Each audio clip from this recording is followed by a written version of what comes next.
Chris, just give a thumbs up when you're good. Good evening, parents of Ludlow. This is Karen Morey, your Special Education Parent Advisory Council chairperson. So glad you could join us tonight. As many of you know, we typically hold our meetings starting in October every year. We're holding a special meeting this year.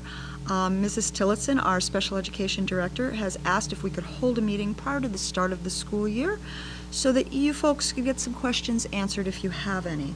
Our hope is that we can address some of your questions before school starts, and if we don't answer them this evening, we ask that you please contact your child's liaison with any questions of a personal nature, as this form does not provide autonomy for your student. We're so glad that you could join us. I'd like to introduce Mrs. Eva Tillotson, our guest of honor tonight. She is your Special Education Director for Ludlow. Good evening, everyone. I'm glad to be here. I'd also like to introduce Kristen Bunton. She is the lead nurse for Ludlow. Good evening. And again, I want to reiterate that this meeting typically does happen in September, and we have about an hour and 15 minutes. We had about 20 questions that were asked, so I'm going to go through them. They're up on your screen. You can see them. And then in any remaining time, you will have an opportunity to ask questions live of both of the panelists. And again, if you do not get your questions answered this evening, please feel free to email your student's liaison or the special education department. I'm going to start with the first question that came in, and I'm going to read these questions verbatim as that you see them on the screen. The first question we have this evening is, how will services work? We are new to Ludlow, and it was all remote from our old school, and it wasn't that great. So in regards to our children with special education and IEPs, we have children that are going to be in the hybrid model. Parents have chosen for their child to be in school 2 days a week. So your child has either been assigned to Cohort A or Cohort B, and that means they'll be in school 2 days a week and remotely 3 days a week.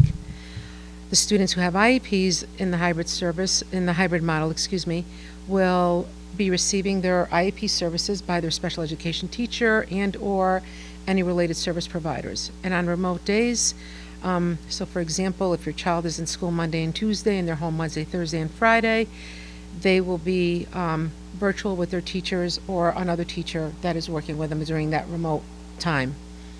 We also have students that are going to be in school 4 days a week. These are our students who are part of our pre-K program and our substantially separate programs, and these are the students that the Department of Elementary and Secondary Education has categorized with complex and significant needs and that need to be in person as much as possible. Then we have a group of students who are just going to be remote. Parents have decided they don't want their children in school at all. They want them to be remote 5 days a week. And this kind of looks different, across the district. We have some teachers that are just teaching remotely to a group of remote students. We have other children that are remote who have been assigned to a cohort, and they'll be doing synchronous learning with their cohort that they've been assigned to. And Eva, I'm just going to put a little question in there for you. I can assume that these students will be receiving their IEP services per their IEP grid. Yes, absolutely. It is, we've been mandated by the Department of Ed to do that. Thank you. The next question we have is a little lengthy. It is, my student will be starting with full remote learning this year because of COVID-19. He has asthma, and we have 2 essential workers in the home. First and foremost, we are not willing to gamble with our son's health. So we are bravely going to attempt for remote learning for him and his disabilities. So my question is, should things not be working out and he is not thriving or he needs more support, will he be able to have a tutor? That's the first part of the question, Mrs. Tillotson. The second part is also during a lesson being taught during a regular school day, as if he were in a classroom, will he be able to raise his hand and ask questions and get the support he needs? So to answer the first part of that question, one of the big things for this year, and always really, is parent engagement and communication with families and your child's teacher and the staff that they're working with. So that's going to be extremely important this year. If there are concerns with your child and how they're accessing their academics or not accessing their academics, if they're struggling, then that is when you reach out to your child's teacher and the staff and discuss what is going on. And if we feel that we need to reconvene a team, then we can reconvene the team to discuss the concerns and come up with possible solutions to support your child so that they are successful in their remote learning. In regards to the second part of the question, yes, your child will have the opportunity during remote learning to ask questions, raise their hand, and to get the support from the staff, the teachers that are working with him or her remotely. Thank you. Question number 3.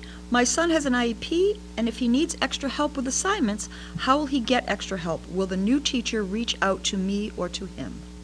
Yes, your child's special education teacher, or if it's a related service provider, will be able to provide the extra help that your child needs. Staff will be getting hold of parents in the next few weeks to just discuss your child's IEP services and how that is going to look for your child. Thank you, Eva. The next question we have is, I'm concerned that hybrid is not enough, one-to-one instruction for my child. Does the school department have plans to truly address the needs of students on IEPs? Yes, I mean, we will be providing the services per the grid on the IEP, as Karen clarified earlier. Your child is going to be able to ask individual questions of the teacher, ask for more support, just, per our regulations that we have to provide the services that are on the grid, and if for some reason those services are going to look different or be delivered differently, as they're written per your child's IEP, then this is going to be a discussion that you're going to have with your child's special education teacher or a related service provider. And then after that discussion, you're going to be receiving written notification of the conversation that you had and any changes of what the IEP may look like, the services may look like for this year. Thank you. Question number 5. First, I have been on Zoom meetings where there are producers to ensure all participants are on camera and participating. During the end of last school year, there were many children being disruptive and drawing attention away from the teacher. What is LHS's plan to ensure children are participating and doing it properly? Second question in this same question is, my son is on an IEP for reading, and one of his accommodations is to be in small groups. What is your plan for that? So the first part, yes, we realized that with remote learning last year, there were a lot of things that were happening online with students that was all new to everyone. So we have written rules and guidelines and expectations for student behavior for when they are on remotely with their teachers and with their cohort of students. So all these guidelines, expectations have been shared, reviewed by the teachers, and admin is supporting all of this. So we're going to be working hard to make sure that children are doing what they're supposed to be doing when they're online. So Eva, before you answer the second half Sure. of the question, I'm just going to clarify for my own sake as a parent in Ludlow as well. I'm going to assume that these guidelines will be shared with our children within the first day or so of school by their teachers that they're meeting with Yes. that first week of school. Yes. And will they be, to your knowledge, will they be available to families to view? I believe they are. I believe they are going to be on the school's website. On the school's website, okay. And then the second part of that question is, my child is on an IEP for reading, and one of his accommodations is to be in small groups. What is the plan for that? So that will continue. Teachers are working now, trying to figure out how they're going to provide the services within the classroom. But if your child has reading in a small group, say, for example, if your child gets Linda Woodbell services in a small reading group, that will be provided for your child. And it will be provided whether they're remote or Correct. in a hybrid model. Correct. Okay. The next question we have is, last year it was very challenging to get all of the classwork done, then all of the IEP assignments done as well. Specials suffered, and we didn't get all of the IEP work done at times either. Both my husband and I are essential workers. Will specials like music, art, etc. be optional to complete, or can extra time be given to complete the work? So if you're finding that your child is having a difficult time keeping up, whether it's with their academic work or their specials work, the first thing you can do is have conversations with your child's teachers and the specials teachers to see, what the what you can do or what can be done to support your child to get the work done. If your child, per their IEP, has the accommodation that they need more time to complete their work, then yes, they will get that accommodation if they need more time to complete an assignment. Thank you, Eva. Question number 7. If a child has an IEP, and chose remote learning but is having a difficult time with it, what resources are available to the child, and is the child able to work with teachers at school if teachers stay after for extra help? So again, I think one of the most important things here is, communication between parents and staff about the child and what is working, what is not working. So that needs to continue this year, because that's going to be the only way that we're going to know what is working for the child and not working for the child. So in regards to extra help is going to be provided for children, but it's going to be provided remotely with a teacher. So am I to understand children who are fully remote will stay fully remote? They will not be coming into the Correct. school for For extra help. For extra help. It'll all be remote, yes. It would all be remote, okay. And question number 8, what will my student schedule look like on in-person days versus remote days? It's the same schedule. The schedule when your child's in person is the same schedule as they are remotely. The only day that looks a little bit differently are Wednesdays, and that looks different in every building. Right, and as a parent of a high school student, I know today the high school students got their schedules. Right. So it was quite interesting to take a peek. If you have a high school student out there, take a peek at it today. I was actually quite pleased. So we have question number 9. How will inclusion services work if my child has someone who is in their classroom for support normally? So there will be the special education teacher, and if the child or children have support of a paraprofessional in the classroom, we're going to be providing that support also. So we are trying to keep in line as much as we can with the services when your child was in person, whether they're going to be remote or in person in school. So Eva, I'm going to ask a question that's actually not on the Sure. On the paper. I'm going to ask. So I have a child who is receiving inclusion services, and he or she has a question, and it is remote. Is there a way that they can ask that question? Yes, the teacher will be able to see the remote students who are at home.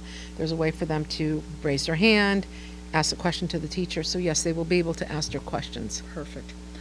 I'm going to go to question number 10. How will my students receive individual attention if necessary in a subject or on an assignment?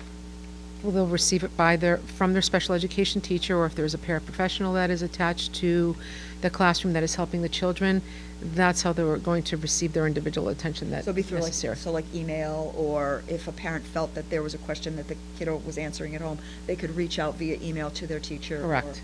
Or Yes. paraprofessional. Or maybe just their teacher. Yeah. Maybe not the paraprofessional. Yeah, not so much the paraprofessional. It would be the teacher that would have to answer those questions. Question number 11. Will after-school help be available for students who need it? I think Yes. you already answered that, It's remotely. but maybe you could. Yeah, it will be remotely. Now, is that across the board for, I typically don't see a lot of kiddos in elementary school who get after-school Correct. help. So but the middle school and the high school will Yes. both be having remote Yes. after-school services. Thank you. You're welcome. So number 12, when will I be contacted regarding the upcoming school year and what my student services will look like? So within the next few weeks, your child's special education liaison is going to be reaching out to you just to discuss what the year is going to look like, the services on your child's IEP, and if any of these services are going to look different or how they're going to be provided. That's going to be a discussion. Every liaison will be contacting every parent on their caseload, every child that they have on their caseload. And if anything is different, that will all be discussed with you. And after that conversation takes place, parents are going to get written notification containing the specific information of the discussion and what the services are going to look like on the IEP. Okay. And question number 13, how will IEP meetings happen this year? Will they be in person? Will they be remote? We're going to continue with remote IEP meetings just because we're trying to follow the guidelines from the state and Board of Health and all of that to just keep it minimal as to how many people are in and out of the building, just for safety and health reasons. So our meetings will be held remotely like they were at the end of the school year last year. We started those meetings, I think it was like the end of March, beginning of April, we started having meetings remotely last year. And can you talk a little bit about how reevaluations and initial evaluations will happen this year? Sure. Yes. What will that look like? So testing will continue to take place this year. I can tell you that, when we were closed down for those 3 months in the spring, obviously testing stopped, everything kind of stopped.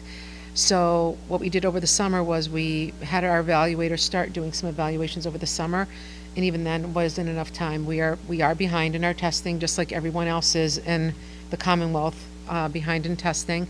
So we are going to be doing our initial evaluations as we get requests for those. And as far as reevaluations, we're going to be conducting a review of the existing data on the student to go through the reevaluation process that way. Our goal is really to try to keep kids in class as much as we can, whether they're kids that are in school just 2 days. We don't want to be pulling them out of class if we don't have to. Over the summer, we had a testing site at the high school, and we're going to continue with that. So right now, it looks like that our testing site will continue to be at Ludlow High School and also at Baird Middle School, because our school psychologist there has a setup in her office with, enough space and everything that she can continue to do some testing there. So what will happen is the evaluators will contact parents and set up a day and time for them to be brought either to the high school or to Baird like they were over the summer, to have the evaluation, because we are concerned a lot, mostly about our 2-day-a-week kids who are just in person 2 days a week. We want to make sure that they're in front of their teachers as much as possible those 2 days a week. And the 4-day-a-week students, we've got more flexibility there. They're in school more time, and arrangements will still be made with the parents. You'll get a phone call, can you bring your child to here at such a time, and to get the evaluation completed. So let's, for instance, if I have a 2-day-a-week child, but on those I don't have the ability to bring my student to be tested, can other arrangements be made on an individual basis if necessary? Obviously, I thought so, we but I can just- do that. I mean, we will do the best that we can to accommodate parents, but the reason that we're trying to keep testing in a central location is, again, to minimize the amount of people in and out of buildings for health and safety reasons. And question number 15, if I have chosen remote learning, how will services in my IEP be delivered? So now that we're back, and we're going to be back in school pretty soon, as everybody knows, the last 3 months were a little bit different in how services were delivered. We are now going to be providing instruction and services model, where it's not just going to be packets and things like that. It's actual instruction and delivery of services for the children. So there's going to be a consistent schedule of your child's classes. It's going to be a structured learning time in class and remotely. There's going to be a lot of interaction between teachers and related service providers and any other therapists that your child has on their IEP that are services that they require. There's going to be synchronous lessons, there's going to be asynchronous lessons, some recorded lessons. So it's going to be more robust, and it's going to be more in line with the services on the IEP. So if my child, I'm going to expand on that a Sure. little bit. So if my child was receiving speech and language, a speech and language person is going to give me a schedule that my child will be following. Let's just say my son or daughter has it 2 days a week, I will have a schedule that, my son or daughter is receiving it at 9:30 on Tuesdays and 9:30 on Thursdays, be it in Yes. school or remote. I will be getting an actual set schedule, Yes. and I won't have to be bouncing back and forth. Those will be the discussions that take place when the liaisons call families in the next For few those weeks. for those COVID learning plans. Yeah, I for guess is what they're state is called calling them, right? COVID-19 special education learning plans. So, the other thing that I want to expand on a little bit here is that, I don't know the password. Thank you. Take a break for a second. Okay, take a break for a We'll second. be right back. We'll be right back. I'll be right back.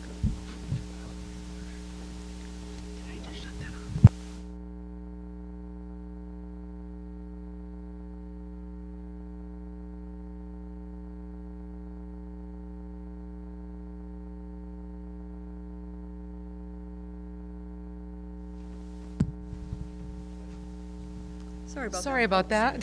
Sorry, go ahead, Karen. That's okay, sorry about that. It was a little technical difficulty. We're back. I just want to expand on that a little bit, Karen, when you brought up the question about speech. So I have met with our related service providers, and again, as I said a minute ago, just as with the testing, we really want to try to keep kids in class as much as we can in front of their teachers. So those 2-day-a-week students who are in class 2 days a week and remote 3 days a week, if a child, say, has speech on their IEP 3 times 30 minutes a week, I've spoken to the staff to say, do 1 time 30 in person, but then try to do the 2 times 30 remotely on the days that the child is home remote, because we all really want kids to be in front of their teachers, because they've been out of school since March 13th. They need to be in front of their teachers where they're going to get their academics. So we're trying very hard to be thoughtful in how much time we're pulling children out of their classrooms. Okay, thank you.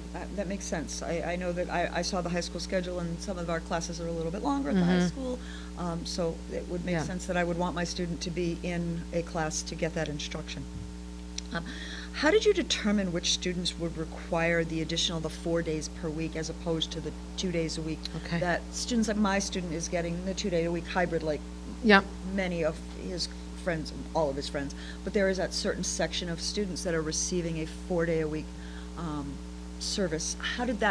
What was the criteria that we used for that? So back in July, on July 9th, as a matter of fact, the Department of Elementary and Secondary Education sent out a special education guidance for the opening of schools, and one of the requirements and criteria is for our students with complex and significant needs, and these are basically our students who are in our substantially separate programs. For example, our pre-K intensive learning program, our intensive learning programs at East and Chapin and the middle school, our focus programs at Vets and the middle school and the high school, our SIP programs at Chapin and Vets, the middle and the high school, our life skills and transition programs. So it's our students that are really in substantially separate classrooms for the majority of their day. So these are students that receive most of their services out of general education classrooms,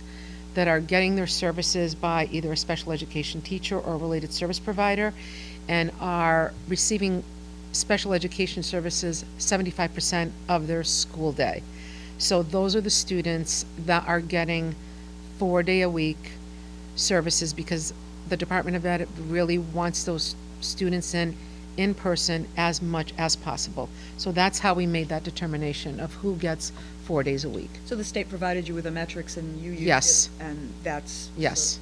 So there's like there's no guessing here. No, it Okay. was a lengthy document with specific things in it, and we just use that. We're following what we're being given by the state to the best of our ability. So, and kind of leading into that, what will transportation look like this year for students, and who will be setting that up? I'm glad I'm not the transportation company, that's all I have to say. So anyways, they're doing a great job, and the people that are working on it are doing a great job. So transportation is right now being set up. And in regards to what busing is going to look like, I know in our LPS reopening plan that was sent out to parents in August, there's an actual diagram of bus seating in that. So if parents wanted to take a look at that, they could. But then we also have our children that are in special transportation. And I think that's where this question is more. more for special transportation, yeah. So right now, Janet O'Neill, my administrative assistant, has taken care of getting the students that need busing to the bus company. The bus company is now doing the routing of the buses. She will be getting that information hopefully by the end of this week as to what time kids are being picked up, where they're being picked up, what time they'll be home. So Janet is hopefully going to get those transportation letters out early next week sometime, but now it's out of her hands, it's in transportation's hands, so she's waiting to get the information back from families will be transportation. notified They by will be Ludlow. notified by a letter by my office. That's- Yeah. Okay. Question number 18, if I have technical issues, who can I contact, like such with programming, such as Bookshare or a computer issue? So always start with your child's special education teacher or related service provider who is providing that service to your child. And also, if there's other technical issues, each school is going to be setting up their own help desk, and it's going to be listed on their website. So families can look for help there also. Okay. And I can't believe we've gotten to our last question that was sent to us. Eva, what if a student uses a special device, like for communication? I'm assuming most children already have them, but what if something needs to be addressed? Yeah. They call your office? What happens for those families?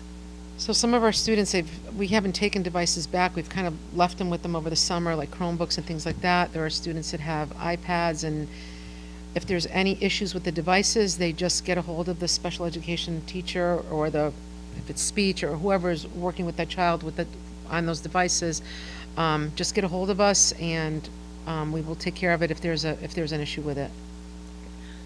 So, for me to wrap things up in my head, so what I'm hearing you say is we really should be reaching out to our children's liaison first and foremost if we have a question Yes. or a concern. They're the first kind of line of defense for us as a special education parent. Yes. And then, administration of the building, and you're there to support all of those people and decisions, and they can contact you as well if they have a question that is. Or the special education supervisors Supervisors. for elementary, and.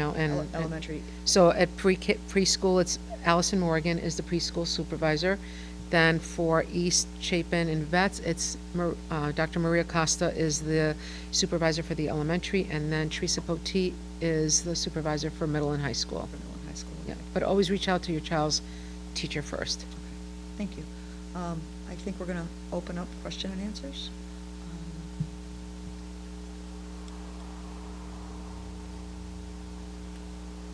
And I'm going to put that link up for y'all, maybe. Look I did it. Good job, Karen. Well, folks, I mean, just so you know, we thought long and hard about how to do this meeting. Did you need to see us, or did you really need to see the questions?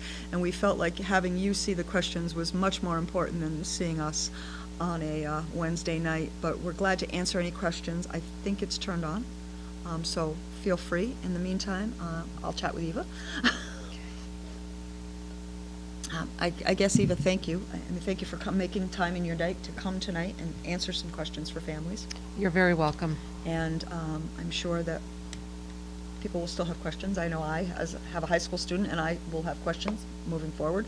I'm going to take my own advice and wait for his special liaison to give me a call, and Yeah. special education liaison, and figure that piece out. We all want this to work well for our kids, and I think the best thing we can all do is just keep talking to each other and, reach out and get your questions or concerns answered. Well, we have a question. Here it is. It's, are students expected to sit in front of the computer for the entire day, or will accommodations be made? No, they're not. They won't be expected to sit in front of the computer the whole entire day. That is going to be, your child's teacher will be setting up that schedule with your child when school begins. And again, that's a conversation that will take place when your child's liaison calls you to discuss the services on the IEP and what it's going to look like. So that would be a good time, if you have specific questions about that, to ask your child's liaison who's making that phone call to you to discuss your child's services. So that would be a good time to ask that. And I would assume it would depend on their age as well. Of course, yeah. I would assume elementary school probably has less Screen time. expectations to sit, but I assume that there is some expectation. There is. We have another question. My son didn't pick up a Chromebook. He used another source. He is fully remote. How will he connect if his I think it says orientation after the first day of school. So if this is an elementary age student, I'm not sure if it is or not, but if it is, I know the elementary schools are all doing an orientation day next week. So East Street's orientation day is the 15th, Chapin's is the 16th, and Vets is the 17th. And that's a day where families are coming in. There's going to be a schedule. You come in, you meet your teacher, pick up a Chromebook if you don't have it. I believe that's where the Chromebooks are going to be for students at the building. My assumption is Chromebooks are not a special education release. They're for all, because all It's kids for have all them. students. Right, It's so for all they're really students. not coming through the special education. No, it isn't. That is not So- a special education. So I don't know your name, but I'm going to assume that the best idea might be to contact the school as a parent, like because it's not a child who has a special education computer maybe they do, but I would call the school. I have another question here for you, Eva. It says, I have a kindergartner on an IEP and his younger brother on a 504 for speech. Being we're doing remote only, will my son on a 504 do speech as a drop-in like last year, or still remote? That must be last year. Yeah. You know, I'm not sure if 504 speech is going to be a drop-in or remote. I know that the speech pathologists and the SLPAs are working right now on scheduling services. I know that they're going to try for some of the students that are remote. They're going to have conversations with families to see if they would like to bring their child in to the school on a certain day to see if we can provide the service that way. But that'll be a conversation when they call you about your child's services. So you'll be getting a call about the IEP services. Thank you.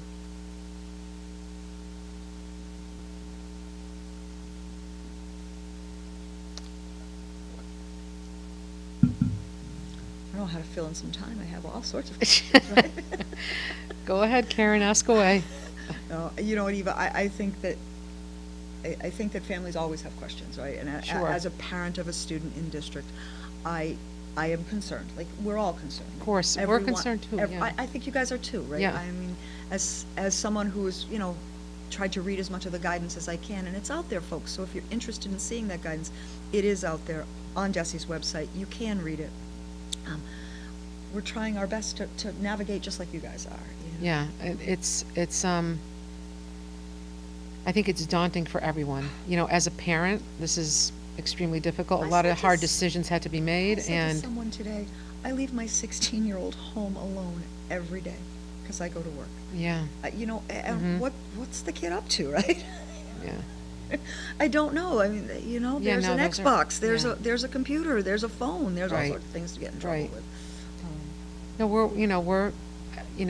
we want the best for the kids, and we're going to try to do this the best that we can. Is it going to be perfect? We don't know. I mean, is anything ever going to be perfect? I think we're in a world right now where we don't know Well, from one day to the next. I'm But I hearing think we have. troubleshooting, right? We're going to troubleshoot together. Yeah, We're I gonna mean, work and it out. staff are working, honestly, the staff have just been fantastic. Everybody's been working really hard these past few days since they've all been back, and everybody wants to do what's right for the kids. So, if something isn't okay, or if something isn't working, we just have to keep talking to each other. The minute we stop talking, then that's when there's gonna be problems.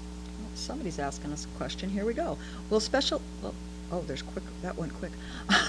Will special education kids who are going 4 days a week be exposed to Group A and Group B for integration at Chapin? So that's a really good question. What we're trying to do is our 4-day-a-week kids, in order to keep cohorts from mixing too much, those students will just be going into inclusion probably 2 days a week, so with the same group, versus going in 4 days a week and having to go with different groups. But they'll still receive their inclusion. They'll receive their inclusion. It might not be as much as it's on the IEP. It might look different. Maybe on those days that they don't physically go in, so we don't mix cohorts, we can do some remote into a classroom. So that's also part of an inclusion Right, piece. so their inclusion may look They're- different, but they'll still receive it. What you're Yes. saying. And I'm going to paraphrase just as a parent.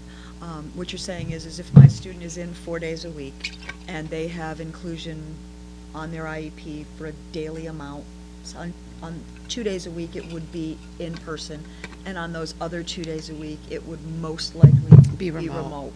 But it would happen. It would happen. So they would have that experience. And that's a conversation, again, when the liaison calls the parent to discuss what their child services are going to look like. That's a conversation will take place at that time.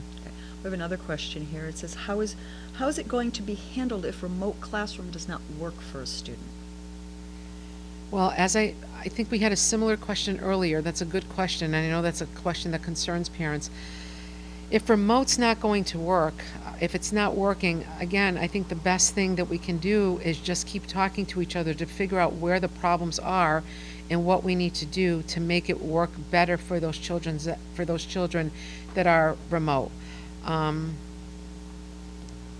think it's going to we're going to have to wait and see where the problems come up, if there are any, if it doesn't work, if it's not working well for your child. And again, it's going to just have to be a conversation. I feel like I'm saying the same thing over again. I'm sorry. I don't have a different answer. I wish I did. I think we all wish we did. So we have another question here. What will pre-K classrooms be like? Will staff be required to wear full PPE? And I think I'm going to bounce that, instead of you, Eva, I'm going to put Kristen on the hot seat down there and say, what do you think, Kristen? All right, well, let me start with the second part. Will staff be required to wear full PPE? I define personally as a medical personnel full PPE as a mask, a face shield, gloves, and gown. That is not what we'll be wearing. So we hope that most of our pre-K students will be able to wear masks because that creates the safest condition for everybody, but we recognize that some are not ready to wear masks. So the staff will be wearing masks and they will be wearing face shields at the pre-K level. Now, as to what the pre-K classrooms will be like, I can't necessarily answer that except to tell you that I know that our staff have been working hard on creating separate spaces and individual stations for students, and I want to say, individual items for each student so that they continue to do activities, but we can minimize the amount of sharing and crossover that is going to happen. Thank you. Thank you. I know that when you say individual pieces, I was reading I did read my son's gym paperwork today, and it was interesting to me that they all have their own space and they all have their own stuff. Yeah. There will be no sharing. No. I said, okay, well, Exactly. Interesting. So some special education, I think it is, some special education students may have difficulty wearing a mask. How will this be handled in school to help decrease their risk? And I think the risk for others as well, right? So we do have a blanket level that all staff members have to be wearing a mask, and if they are working directly with a student who is incapable of wearing a mask, then that staff member will also have a face shield, which will increase the level of protection and decrease the amount of air being passed back and forth. Thank you. This one is definitely for you, Eva, the next one. It says, my students are doing hybrid, but one is on the spectrum and did not tolerate remote learning at all.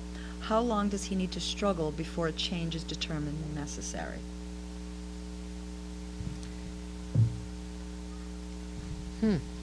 Well,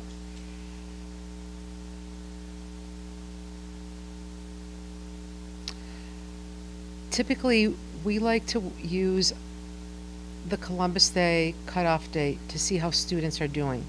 So, depending on the age of your child and the grade level that they're in, that date might be a little bit different. So, for example, if your child is actually starting, I know all students are starting, remotely the week of the 15th, and then we have our high needs and our preschool starting on the 21st.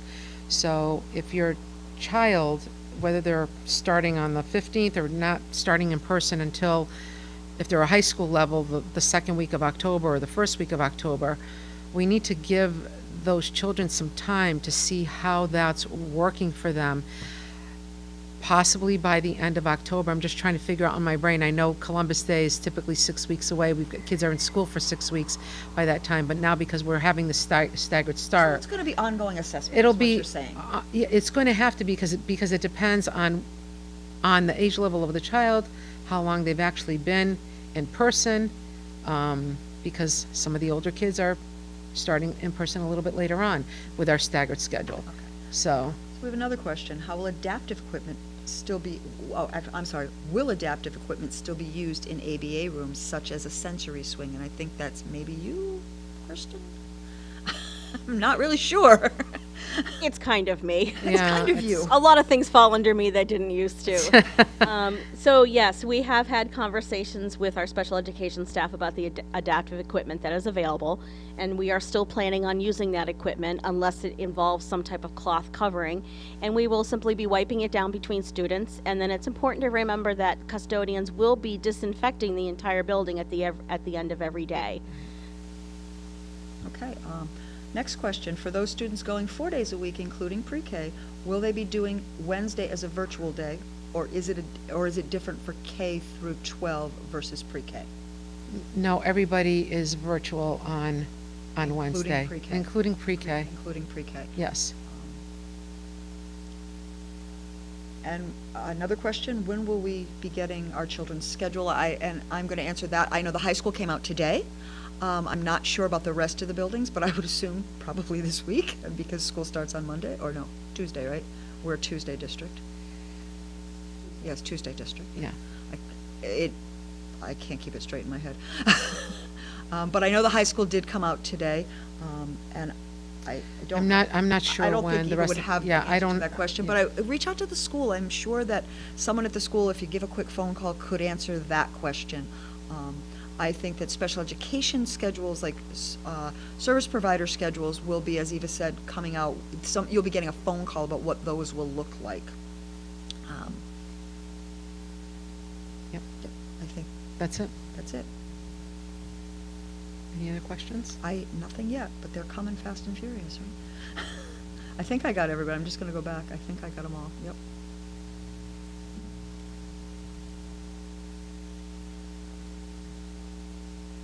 And I know when the high school schedule came out, one of the things that I noticed is, they were pretty clear that the high school schedule's not adaptable at all this year, except if it's a graduation requirement issue, which I think as a parent, I think some thought went into that, right?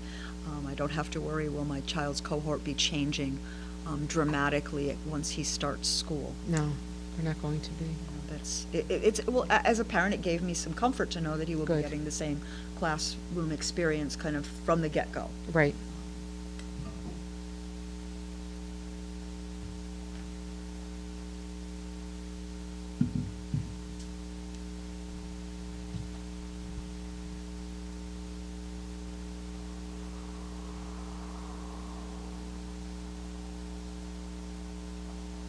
I don't know, I guess we get to talk again, Eva. I actually have something I could just review since we've got some dead airspace. Okay, and when you do that, after you do that, I want to review some PAC stuff Sure. Because So that way we parents- have that info. Parents can anticipate getting communication from the school district at the beginning of next week as to what a self-assessment or a symptom checklist is to check their child for every morning before they come to school. And we'll spell out exactly what it is you need to be checking your child for symptoms before you put them on the bus or before you drop them off. And we will also make available that same list of symptoms on the website. So in case you lose the communication or the email like I do, and hundreds of email, you will know that there is a quick place and link to go access that every morning. Perfect. Thanks, Kristen. We do have another question, Eva. It's, if school closes, is there a chance that special education can continue in person or at least in-person services? That's a really good question. I think it'll have to depend on, I think it'll have to depend on the Board of Health, what the governor says. Obviously, if we are allowed to get kids in person while we're closed, and if staff is willing to come in during that time, then yes, we would like to provide as many services as we can. I think that's a question in everybody's mind, you know, if we end up going. Yeah. You know, I mean, and I think some of us are really kind of worried that that is gonna. Yeah, that's what a happens. legitimate I mean, que- I that's think a legitimate For some portion question. of the year, there may be some Yeah. remote learning that happens for all of our Right. kids. That's a legitimate question. Yeah, it's a scary thought. Yeah, it is. It really is. It's a little easier for me, my youngest is 16, right? But I can't imagine what folks are doing with a 6-year-old. Right. You know? So while I do have some dead air space, I also want to reiterate that we do have a PAC meeting monthly. We will be doing it via some sort of virtual platform. I'm not sure how that will look. Eva and I really haven't discussed it. We typically have our first PAC meeting in October. I'm holding off on dates. By now, most of those dates have been set, but because the school committee hasn't decided on their schedule, I really don't want to have to change mine, so I'm waiting for them to come up with one, and then I will come up with one for PAC. You know, we're always looking for you folks to come and be a part of our PAC. It's really important for the special education parents' voice to be heard, so that's my spiel.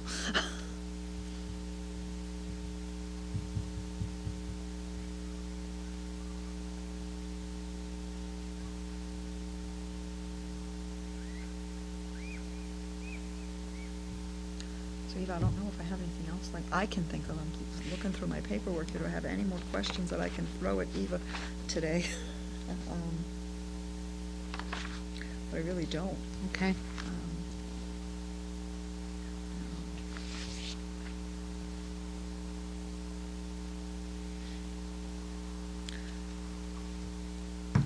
I guess I'm gonna, well, you know, Eva, I'm gonna, there's another question. I'm confused. I'm confused. It was just said that school starts the 15th remotely. I thought orientation starts the 15th and everyone starts school on the 21st. Oh, we have 2 more questions too. Yes, I mean, I think it depends what school you're.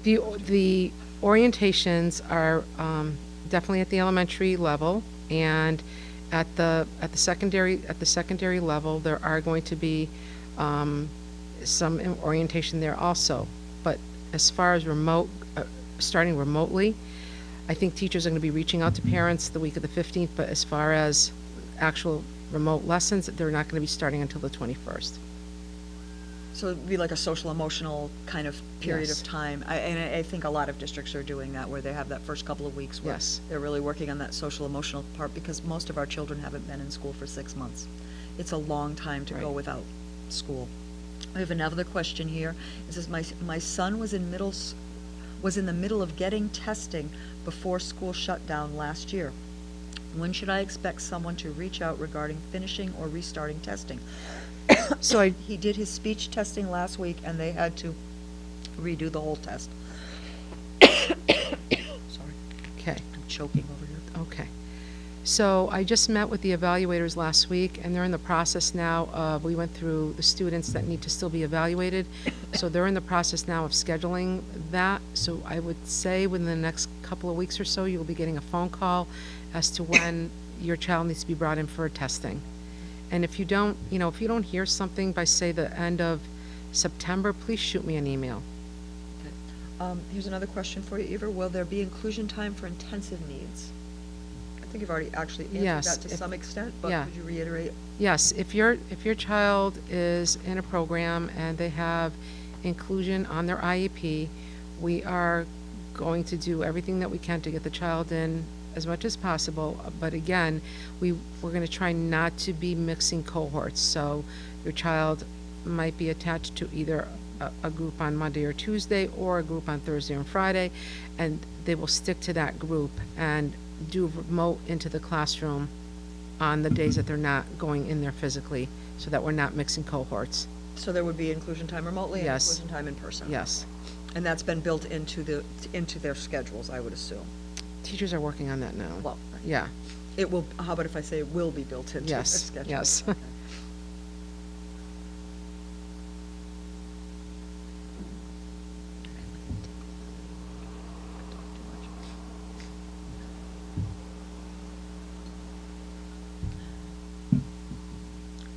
So folks, I notice the questions are slowing down. I'm going to give it another couple of minutes, and then I'm going to maybe shut us down.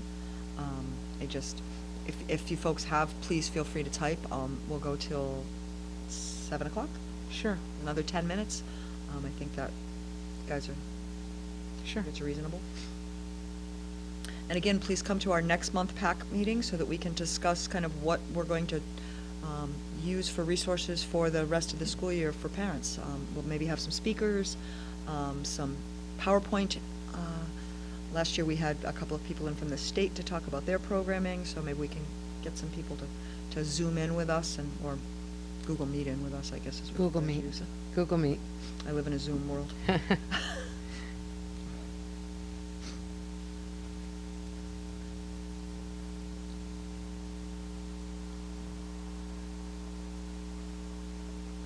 Again, Eve, if nobody said it to you, thank you for all your hard work. I know how much this has been, how hard this has been all summer. You guys really worked hard to get together a program for kids. That's where we get to say thank you. And this, thank you, Karen. I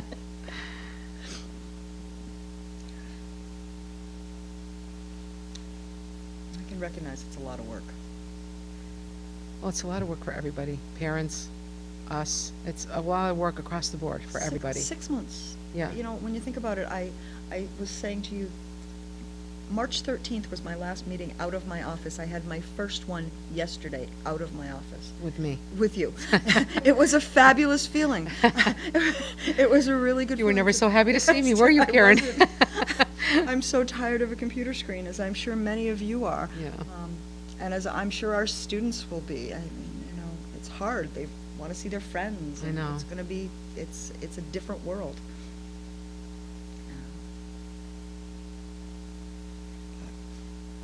At least I'm not choking to death anymore. No, don't do that, not tonight. That was a tea leaf in my tea. Came up through the straw.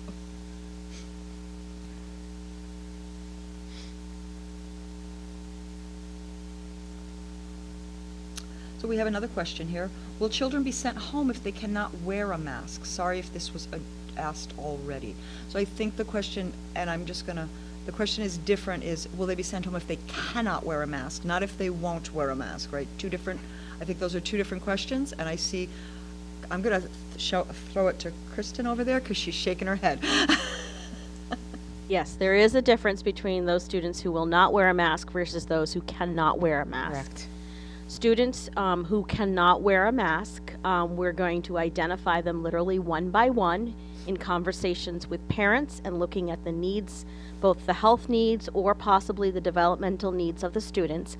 And then a decision is made by the principal and the nurse in the building, or possibly myself weighing in as to what students cannot wear a mask. We recognize that we have some students who, because of their inability to adjust the mask or remove a mask in an emergency, we cannot put a mask on them because it is a safety reason. And then we will address any other situations as they come up. Okay, and we have another question here, Eva. Is it possible to change our minds on having the children attend school, then staying home and doing it remotely? So I know that the superintendent, I think, discussed this at one of the first meetings, that in order to change, what will happen is it's typically going to be around the end of a marking period, beginning of a new marking period. But we do realize that there may be some students who have special needs that we may need to have a conversation about that. So we would really like to keep students, you know, not changing their programming until after a marking period is over, before a new one starts. But if there are some extreme issues, then we really need to have a conversation and hold a meeting and make determinations on an individual basis, if we have to. So, and I think the way I read this, and maybe I'm wrong, but they're really asking if their kiddo is in school, can they change to remotely? But like you said, Change to remotely. I think that's how I'm reading it. If it is possible to change our minds on having the child attend school, then staying home and doing it remotely. So, but I think what I'm hearing you say, Eva, is it really would have to be at the change of a marking period that those things would be taken into consideration, unless there was some extenuating Yes. circumstance. I hope that answers somebody's question. And we have another one. My son is going into the SIP program at Chapin. Will he be leaving the class to get additional services, or are they going to be held in the class? Also, what documentation will be needed as far as severe allergies to ensure that he is not sent home every day due to cough and stuffy runny nose? I think I'll let Kristen answer that last The part, and then second then I'll answer the first part. Okay, so the second part of the question, which is about students being in school with allergies and who are symptomatic with cough and stuffy runny nose, we do recognize that this is going to be a challenge for all of us, both for parents and as nurses, and also just to keep staff comfortable in terms of the symptoms being seen in front of them in the classroom. So what I would suggest you do is you reach out to your building nurse and have that conversation with the nurse. We have already started those conversations as a department as to how we're going to handle those situations. We are probably going to initially need to set a baseline level of what those symptoms look like and get a COVID test up front so that we know we can assure staff that those symptoms are indeed not COVID related, but we're also documenting that baseline level and then moving forward in terms of what kind of physician documentation is needed. But I suggest you start that conversation with the school nurse, and then we will walk you through the process and help you through the process, because we do want to see students remain in school as much as possible. Karen, what was the first part of that question The again? first part of the I was question is- so intently listening to Kristen, I forgot the first part of the question. My son is going into the SIP program at Chapin. Will he be leaving the class to get additional services, or are they going to be held in the classroom? So I think she's asking, will service providers going into the class, or will the student be leaving the class to go to the For SIP? speech or OT, they're going to be taking the children out of the classroom and working with them out of the classroom, in their classroom. Okay. I hope that answers your question. Oh, we have a bunch more here. I have a preschooler who is very resistant to Zoom, Google Hangouts. Will she be penalized if they are unable to get her to attend on Wednesdays when she has her remote day? No, we won't be penalizing students, but, that's a conversation, have that conversation with your child's teacher or the related service provider that's providing the service. It's a preschooler, it's three years old. It's really hard, I think, for 3-year-olds to be remote every single day for, a certain amount of time, so. For a bunch of reasons. Yeah, for a lot of reasons, right, Karen? There are 3. The Right. next question I have, Eva, is, how you wrap that up, that's a conversation that should be held with the classroom teacher, Yeah. but no one's penalizing the Yeah. 3-year-old. Is a child that is fully remote learning to be part of both cohorts? So, yes. Yes. Can you elaborate on young students who take their masks off repeatedly? I guess this falls under the won't wear a mask category. Go ahead, Kristen. So I'll take that question. Our staff will be working with students and helping train them in the need to wear masks. And that's something we're going to work towards for all students, even the young ones, because this is the reality of our world right now.